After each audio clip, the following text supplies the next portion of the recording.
Donald Trump talking tapes again, telling Fox and Friends this weekend that while he doesn't have them, maybe the false suggestion he taped Comey would push him to be truthful. I don't have any tape, and I didn't tape. But when he found out that that there may be tapes out there, whether it's governmental tapes or anything else, and who knows, I think his story may have changed. I mean, you'll have to take a look at that, because then he has to tell what actually took place at the events. And my story didn't change. My story was always a straight story. My story was always the truth. Critics say it's another example of Trump undermining the legal process in the Russia inquiry. And as Trump allies attack Special Counsel Bob Mueller, some Democrats are warning that Trump could actually try to remove Mueller, which would trigger a constitutional crisis. Senator Feinstein calling that prospect undemocratic on its face and a blatant violation of the president's oath of office. But that has not happened. There's no constitutional crisis yet. And it's possible that some of the problems facing American democracy are deeper than Trump. What if his political rise is more of a symptom than a cause? There's an idea that today our government's not simply upended by Trump the man, but that it's decaying from a longer process of constitutional rot. A constitutional crisis comes from a climactic moment testing the rules. The classic example would be Nixon's Saturday Night Massacre. Constitutional rot, though, is a series of many moments building to undermine our faith in institutions, leaders, and ultimately the legitimacy of American democracy itself. Consider a few drivers of this rot. A financial crash that neither the government, the experts, or the press could foresee or contain. An unprecedented spike in the role of money in politics, diluting regular citizens' voices. Political polarization that leaves little optimism for compromise or problem solving, and growing economic inequality that's animated pre-Trump protests ranging from Occupy Wall Street to the Tea Party to Brexit. Those factors corrode American democracy from within and are compounded by frustrations within the absurdities of our modern system, from an electoral college that gives the White House to the person who comes in second, to a gerrymandered Congress where politicians pick their own voters. Perhaps that is the context for Trump. As one constitutional scholar explains, loss of trust in government produces demagogues who can take advantage of the situation. People have so lost faith, they're willing to gamble on a demagogue. Trump is a demagogue. His rise is a symptom of constitutional rot and constitutional dysfunction. Rot not only allowed Trump to rise to power, he has incentives to increase and exacerbate it to stay in power. Polarization helps keep Trump in power because it binds his supporters to him. And if you do view Trump as a symptom of a politics that was already losing legitimacy, then his use of emotion and crisis makes more sense. That Hillary, as I say, crooked Hillary, she's as crooked as they come. Get him out. Ready? Are you ready? Get him out of here. Get him out of here. Get the hell out of here. And the scholar I'm quoting argues that Trump confuses and distracts people, keeping them off balance and in a state of emotional upheaval, which in turn increases fear and enhances mutual distrust. Many people think the sense of upheaval that Trump's created in American politics mean he cannot keep going this way for long. His presidency is about to crack apart at any moment. This is a mistake. Polarization and upheaval are good for him.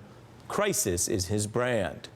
Those words are from a new essay by Yale law professor Jack Balkin, the author of 11 books, including Constitutional Redemption, Political Faith, and an Unjust World. And I'm honored to say our exclusive interview today begins with Professor Jack Balkin.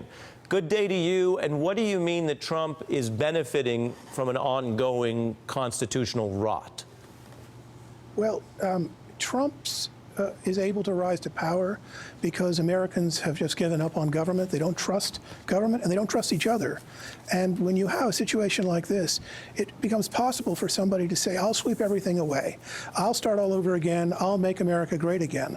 He actually is a pretty standard example of how a demagogue comes in and takes over. You also write in here about propaganda, which I think is something that a lot of people are concerned about. You write, propaganda enhances polarization, it increases distrust of opponents, fosters controversies that divide the country, undermines the crucial role of deliberation, and undermines truth to destroy the concept of the public good and to encourage tribalism. Was our susceptibility then to this kind of propaganda already there before his campaign?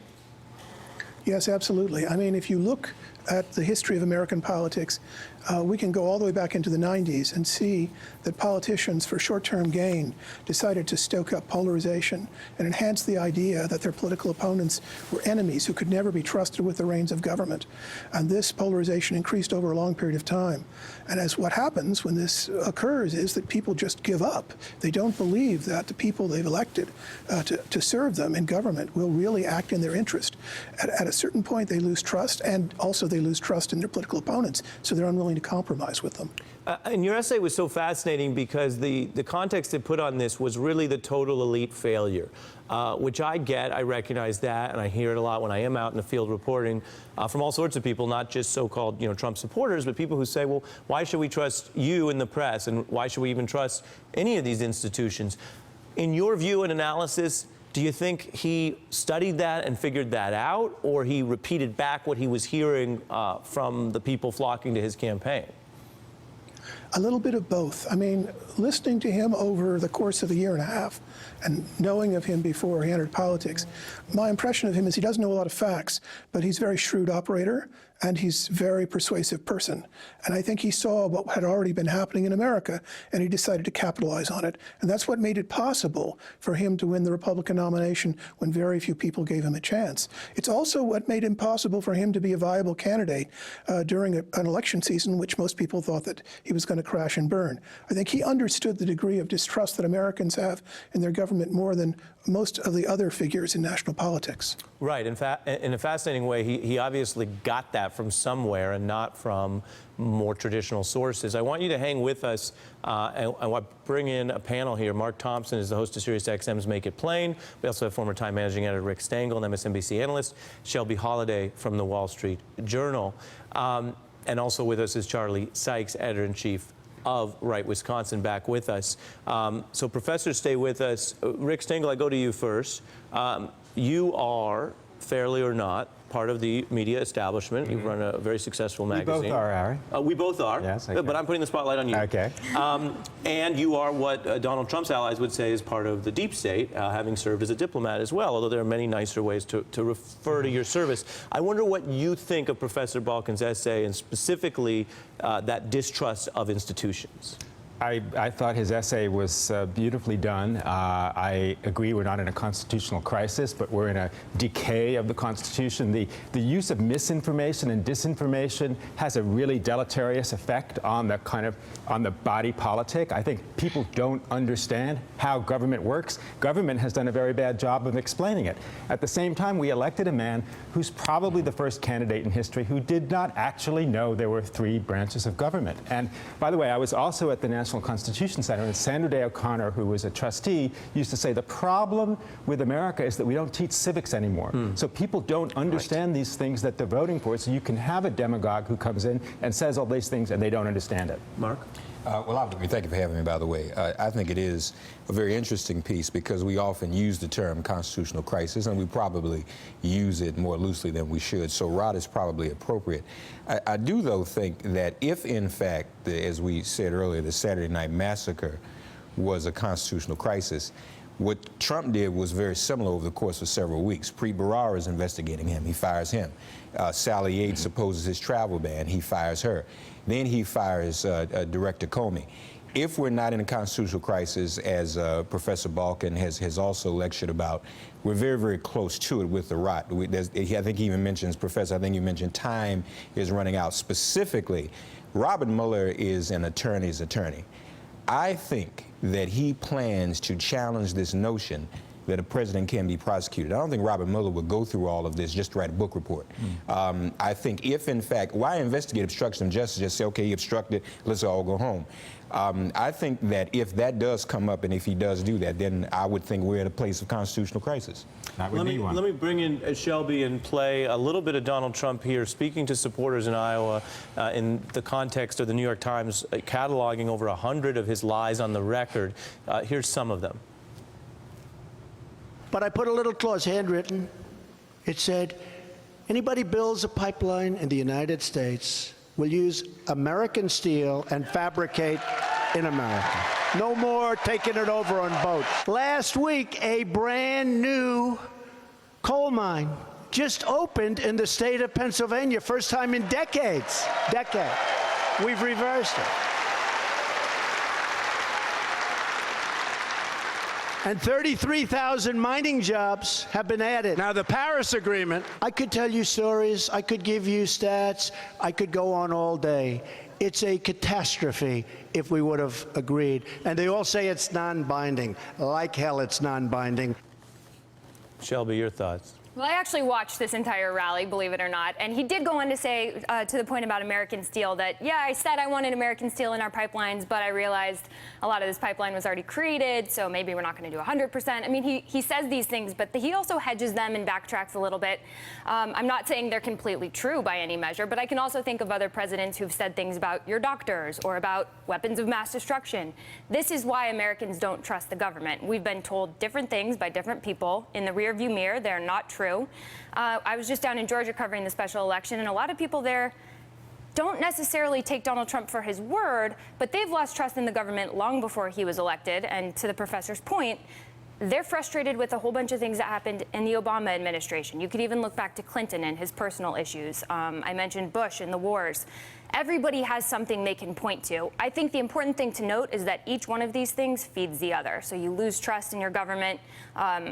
You look at policy disasters, you become increasingly polarized. Right. And each thing feeds this cycle you mentioned of rot. Interlocking. Professor, we'll put up on the screen what you called the 4 horsemen of constitutional rot, because they are familiar to people: the polarization, the loss of trust, the economic inequality, and then what you call policy disasters. What do you mean by that? Steve Griffin, in a book that he just wrote on constitutional dysfunction. The idea is that people are supposed to be served by their agents, politicians, and sometimes politicians just basically screw up really, really badly. Often this is because they're not paying attention to what people want. Examples in American history include Vietnam, Watergate, the Iraq War, and the global financial crisis. These are all policy disasters that in many cases could easily have been avoided, but people went straight ahead with them and caused an enormous amount of suffering and enormous amount of grief.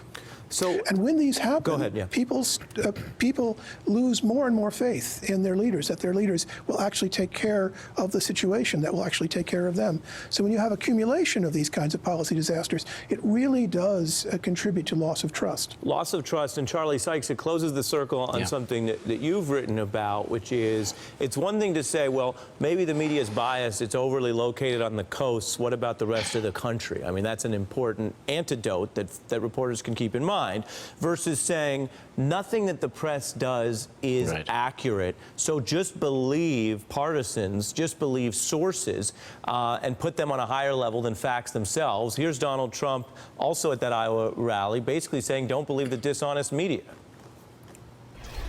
All of the television networks, other than Fox, which really has treated us fairly, by the way, they have.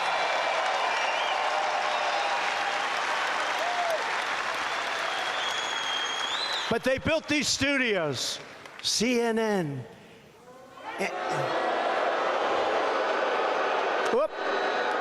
Hey, the camera just went off. I can't imagine.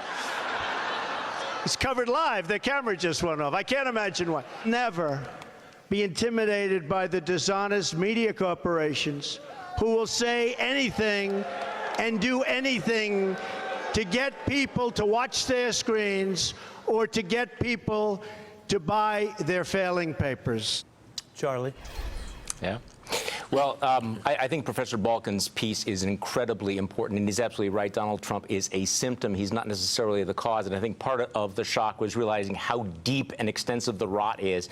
And, you know, what you're just talking about here is, you know, one of the key ways in which you delegitimize, you know, democratic norms is to delegitimize any sort of a check or balance on you. You know, and I think one of the things we've learned is that a lot of us assumed that the democratic norms, the standards, the protocols were widely shared, it turns out they're pie crust thin, and that when they were pushed against by this demagogue, they collapsed. And so I do think this runs much deeper, and I think the damage to the political culture is much deeper than simply just what Donald Trump is doing, which is significant enough in itself.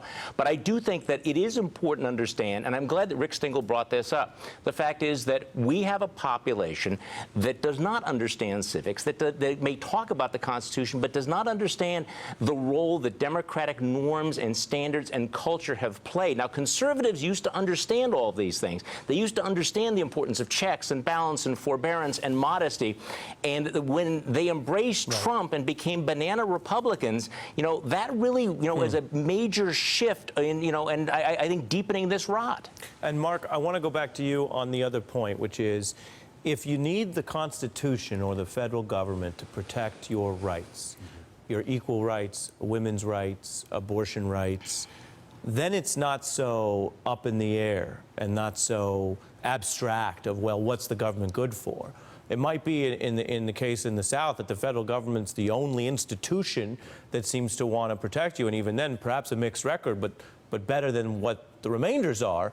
And yet for other parts of the country, what Trump is saying seems to resonate because it is maybe only in the clouds. Well, no, I agree. And historically, that has been the role of the Constitution and the federal government. And right now,